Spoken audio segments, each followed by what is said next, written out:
18 जून 2023 को ब्रिटेन का एक businessman Hamish Harding, OceanGate के सीईओ स्टॉकटन रस, फ्रांस का एक सिटीजन पॉल हेनरी और पाकिस्तानी अरबपति शाहजादा दाऊद के साथ उनका एक 19 साल का लड़का सुलेमान दाऊद, ये सभी पांचों लोग टाइटन नाम की एक सबमरीन के साथ कनाडा के सेंट जॉन पोर्ट से 700 किलोमीटर दूर नॉर्थ अटलांटिक ओशन में समुद्र के ऊपरी सतह से 4 किलोमीटर की गहराई में जाते हैं टाइटैनिक को देखने के लिए। 18 जून को दिन के 12 बजे इनकी सबमरीन समुद्र में डुबकी लगाती है। ऐसे तो टाइटैनिक तक पहुंचने में 2 घंटे का समय लगता है, लेकिन मात्र 1 घंटा 45 मिनट बाद पोलर प्रिंस नाम की एक जहाज जो समुद्र के ऊपर टाइटन का इंतजार कर रही थी, उससे अचानक टाइटन का संपर्क टूट गया। लेकिन इस तरह से समुद्र की गहराई में सबमरीन से संपर्क टूटना ये कोई बड़ी बात नहीं थी। इसी वजह से अभी भी सब कुछ नॉर्मल लग रहा था, लेकिन इसके बाद जो हुआ उसने पूरी दुनिया में अपनी हेडलाइंस बना दी। The U.S. Coast Guard says debris from the Titan has been brought to the surface from the ocean floors. The debris is consistent with the catastrophic loss of the pressure chamber. The arrogance and the hubris that sent that ship to its doom is exactly the same thing that sent those people in that sub to their fate. हालांकि एक समय दुनिया की सबसे बड़ी और कभी भी ना डूबने वाला जहाज टाइटैनिक, जो 14 अप्रैल 1912 को अपनी पहली सफर के दौरान नॉर्थ अटलांटिक ओशन में 2 टुकड़ों में टूटकर डूब गया था, और उसके डूबने के करीब 70 साल बाद एक्सपर्ट टाइटैनिक का मलबा खोजने में सफल हुए थे। लेकिन आज इस घटना के 100 साल बाद भी टाइटैनिक का मलबा वहीं समुद्र में पड़ा हुआ है। लेकिन साल 1997 में आई टाइटैनिक फिल्म ने करोड़ों लोगों के अंदर टाइटैनिक जहाज को हकीकत में देखने का सपना बना दिया। लेकिन जहां पर टाइटैनिक डूबा था वहां की गहराई करीब 4 किलोमीटर से भी ज्यादा है। अब ऐसे में समुद्र के नीचे इतना गहराई तक जाना ये अपने आप में ही एक बहुत बड़ा चैलेंज है, क्योंकि वहां का वाटर प्रेशर करीब 6000 PSI तक होता है। अब ऐसे में आप इस बात से अंदाजा लगा सकते हैं, एक पूरे हाथी के वजन के नीचे आपकी एक उंगली।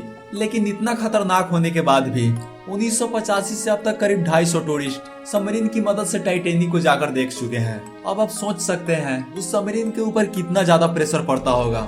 लेकिन ये जो ओशन गेट कंपनी है, इसने साल 2021 में अपना टाइटैनिक सर्वे एक्सपीडिशन प्रोजेक्ट शुरू किया, जिसमें लोगों को सबमरीन में बिठाकर समुद्र में पड़ा टाइटैनिक को दिखाने के लिए ले जाती है, जिसमें एक टिकट के लिए लोगों को 2.5 करोड़ रुपए देना पड़ता है। लेकिन 18 जून 2023 को ओशन गेट कंपनी की टाइटन सबमरीन, जिसने दिन के 12 बजे 5 बिलियनियर्स के साथ अपना सफर शुरू किया, और ये जो ट्रिप था वो पूरे 7 घंटे का था और उसे शाम को 7 बजे वापस भी आना था। वैसे तो टाइटैनिक तक पहुंचने में पूरे 2 घंटे का समय लगता है, लेकिन मात्र 1 घंटा 45 मिनट बाद ही टाइटन का पोलर प्रिंस जहाज से संपर्क टूट गया, जो समुद्र के ऊपर टाइटन का इंतजार कर रहा था। लेकिन समुद्र की गहराई में इस तरह से संपर्क टूटना ये कोई बड़ी बात नहीं थी। लेकिन शाम को 7 बजे तक भी पोलर प्रिंस के क्रू मेंबर्स को टाइटन की तरफ से जब कोई भी सिग्नल नहीं मिला, तब मानो जैसे खलबली मच गई हो। इसके बाद तुरंत एक सर्च ऑपरेशन चलाया गया, जिसमें यूएस और कैनेडियन शिप्स और प्लेन्स की मदद से समुद्र के अंदर और समुद्र के बाहर चारों तरफ खोजना शुरू कर दिया गया।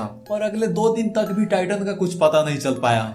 लेकिन फिर 20 जून को सुबह 6 बजे करीब अंडर वाटर रेडार की मदद से कुछ आवाज रिकॉर्ड की गई। लेकिन जहां से उस आवाज को रिकॉर्ड की गई थी, वहां पर 2 किलोमीटर के एरिया में समुद्र के अंदर और समुद्र के बाहर चारों तरफ खोजा गया, लेकिन वहां पर भी कुछ नहीं मिला। और अब सभी को लगने लगा उन लोगों ने टाइटन के साथ उन 5 अरबपतियों को हमेशा हमेशा के लिए खो दिया है, क्योंकि उसके गायब हुए अब तक 3 दिन से ऊपर हो चुके थे, और उसमें का जो ऑक्सीजन था वो भी मात्र 96 घंटे यानी कि सिर्फ 4 दिनों के लिए ही था। लेकिन एक बार फिर 22 जून को दिन के 12 बजे एक रोबोट को समुद्र में उसी जगह पर उतारा गया जहां पर टाइटन का पोलर प्रिंस जहाज से संपर्क टूटा था। लेकिन करीब 2 घंटों की रिसर्च के बाद उस रोबोट ने कुछ ऐसा देखा जिसने सभी का होश उड़ाकर रख दिया। असल में टाइटैनिक का जो मलबा था उससे मात्र 1600 फीट की दूरी पर टाइटन सबमरीन का एक छोटा सा टुकड़ा मिला। लेकिन इस टुकड़े की वजह से कुछ ऐसा थ्योरी निकलकर सामने आया जिसने पूरी दुनिया में अपनी हेडलाइंस बना दी। असल में टाइटन सबमरीन जब टाइटैनिक के करीब पहुंचा तब वो अचानक से फट गया।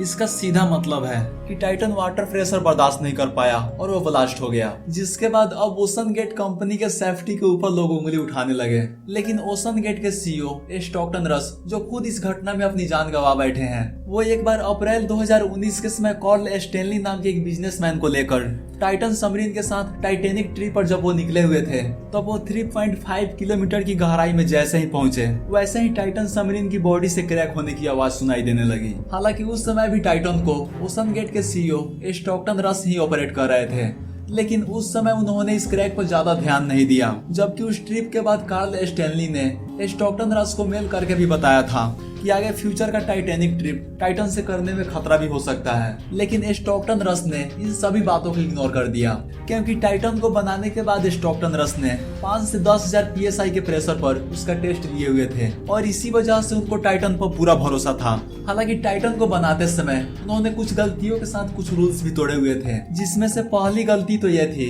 कि उन्होंने टाइटन के बॉडी को स्टील से न बनाकर एविएशन ग्रेड कार्बन फाइबर से बनाया था, क्योंकि वो इस इंडस्ट्री में कुछ नया इनोवेशन करना चाहते थे और उन्होंने इस बात को 2021 में एक्सेप्ट भी किया था। लेकिन एक अनुमान से कुछ एक्सपर्ट ने बताया कि जिस गहराई में टाइटन गया था वहां पर उसको फटने में 0.3 सेकंड से भी कम समय लगा होगा। खैर, इस घटना के बारे में आप क्या सोचते हैं कमेंट करके जरूर बताना और लाइक शेयर सब्सक्राइब तो कर ही सकते हो। मिलते हैं अगली वीडियो में किसी नया टॉपिक के साथ, तब तक के लिए जय हिंद।